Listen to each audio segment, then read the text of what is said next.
الشيف هشام،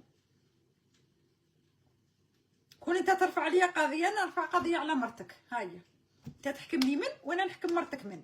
انا هي اللي جات تواصلت معايا وعطاتني كامل المعلومات وعطاتني لي بكره وعطاتني التصاوير. هي اللي حرضتني عليك.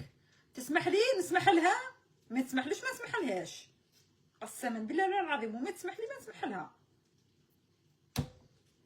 هيا اسمح لي نتايا باش نجي نعيط في بلادي.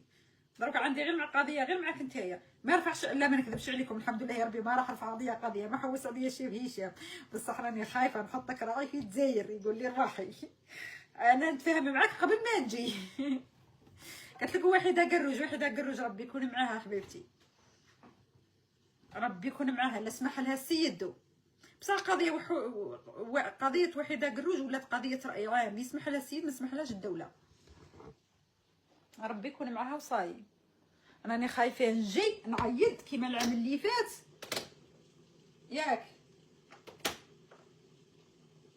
يحكي لي الشيف هشام يقول لي روحي دزي معاهم. لا لا لا لا خويا ما نجيش.